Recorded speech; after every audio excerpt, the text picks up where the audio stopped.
શું કોઈ સૈનિક પોતાના મૃત્યુના 57 વર્ષ પછી પણ ડ્યુટી પર હોય અને પોતાની ફરજ બજાવતો હોય એ વાત તમે માનશો? પોતાનું મૃત શરીર પોતાના સાથી સૈનિકોને ન મળતા સાથી સૈનિકોના સપનામાં આવી પોતાની લાશ શોધી બતાવી.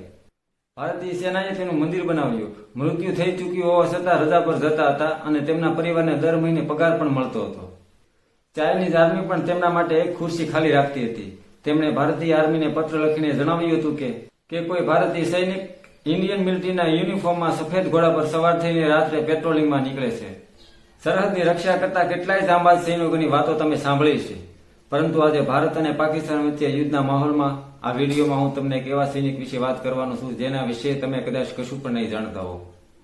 નમસ્કાર મિત્રો, ઇન્ફોબીટ ગુજરાતી યુટ્યુબ ચેનલમાં હું મહેન્દ્રસિંહ સરવૈયા તમારું સ્વાગત કરું છું. આશા કરું છું કે આપ બધા મજામાં હશો.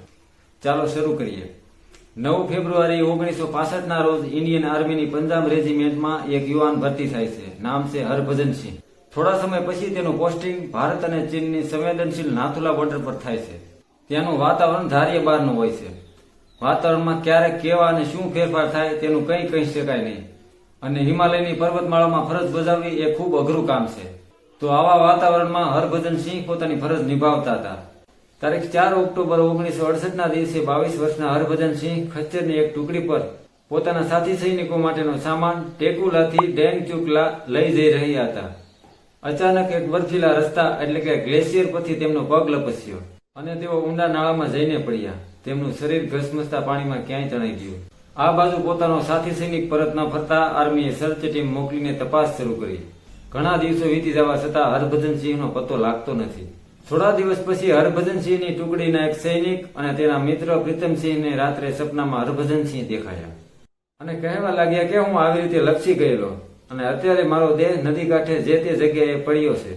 હરભજન સિંહ પોતાનો મિત્ર હતો અને મિત્રની અકાળ વિદાયથી વ્યથિત મગજ પોતાને આવા વિચિત્ર સપના બતાવી રહ્યું છે એવું માનીને પ્રીતમસિંહે આ વાત કોઈને કહી નહીં. સપનાની વાત અહીં અટકતી નથી. થોડા દિવસ પછી તેમની જ ટુકડીના એક સૈનિકને આવું સપનું આવે છે જેમાં તેમને હરભજન સિંહ દેખાય છે. બે વ્યક્તિને એક જ સરખું સપનું આવે અને તેમાં પણ વ્યક્તિ એક જ લોકેશન બતાવે તે કઈ રીતે શક્ય બને? બંને સૈનિકોએ પોતાના ઉપરીઓને આ વાત કરી. સપનામાં હરભજન સિંહે બતાવેલી જગ્યા પર તપાસ કરવામાં આવી. સૌના આઘાત અને આશ્ચર્ય વચ્ચે સૈનિક હરભજન સિંહનો મૃતદેહ એક્ઝેક્ટ એ જ જગ્યાએથી મળી આવ્યો. ત્યારબાદ સંપૂર્ણ લશ્કરી સન્માન સાથે હરભજન સિંહના અંતિમ સંસ્કાર કરવામાં આવ્યા. આ પછી પણ હરભજન સિંહે પોતાના સાથી સૈનિકોના સપનામાં આવવાનું ચાલુ રાખ્યું. સપનામાં આવી તેઓ કહેતા કે પોતે મૃત્યુ પછી પણ કાયમ માટે એક સૈનિક તરીકેની પોતાની ફરજ બજાવવાનું ચાલુ રાખશે. તેમણે એવી પણ ઈચ્છા વ્યક્ત કરી કે પોતાની એક સમાધિ બનાવવામાં આવે. તેમની ઈચ્છાને માન આપીને તેમના બંકરને સમાધિમાં કન્વર્ટ કરી નાખવામાં આવ્યું. આ પછી તો તેમણે બોર્ડર પર સિક્યુરિટીમાં જ્યાં જ્યાં ઢીલાશ દેખાતી હોય અથવા ચીની સૈનિકો ક્યાંથી હુમલો કરી શકે છે તે વાતની માહિતી સૈનિકોને સપનામાં આવી કહેવા લાગ્યા અને મોટાભાગની ઇન્ફોર્મેશન સાચી નીકળતી હતી.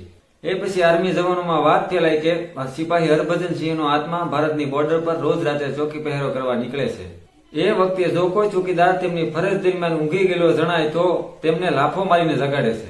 આ ઉપરાંત ચીની સૈનિકોની હિલચાલની માહિતી પણ તેઓ આપણા સૈનિકોને આપતા રહેતા હતા તેવું ખુદ સૈનિકો સ્વીકારે છે.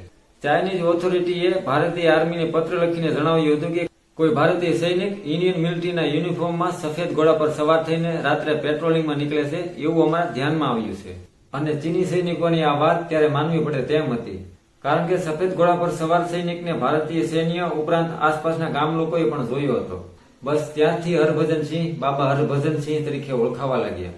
બાબાના સમાધિ મંદિરમાં સવાર સાંજ પૂજા પણ ચાલુ થઈ ગઈ. સૈનિકોની પ્રબળ માંગને લીધે ભારતીય આર્મીએ પણ માન્યું કે હરભજન સિંહ મૃત્યુ પછી પણ પોતાની ફરજ બજાવી રહ્યા છે, એટલે તેમણે ઓન પેપર હરભજન સિંહને જીવંત રાખ્યા. તેમના પરિવારને દર મહિને પગારની રકમ મળવા લાગી. વર્ષના 2 મહિના તેમની રજા પણ મંજૂર કરવામાં આવી. એ વખતે તેમનો યુનિફોર્મ, બૂટ, બેડિંગ્સ, ફોટો અને અન્ય સામાન જલપાઈગુડી સ્ટેશનેથી એસી કોચમાં બર્થ રિઝર્વ કરીને પંજાબમાં તેમના ગામે મોકલવાનું શરૂ થયું. 3 સૈનિકો એમને એસ્કોર્ટ કરીને જાય અને રજા પૂરી થતા તે સામાન ફરી પાછો તે જ રીતે પરત લાવવામાં આવતો હતો. ભારત અને ચીનના સૈનિકો વચ્ચે જ્યારે ફ્લેગ મીટિંગ થતી હતી ત્યારે બાબા માટે એક ખુરશી ખાલી રાખવામાં આવતી હતી. દર વર્ષે જ્યારે તેમની રેલવે ટિકિટ બુક કરવામાં આવતી હતી ત્યારે તેમની ઉંમરમાં પણ 1 વર્ષનો વધારો કરવામાં આવતો હતો. એક જીવંત સૈનિક સમજી તેમનું પ્રમોશન કરવામાં આવતું અને છેલ્લે તેમને કેપ્ટનની માનદ પોસ્ટ આપવામાં આવેલી.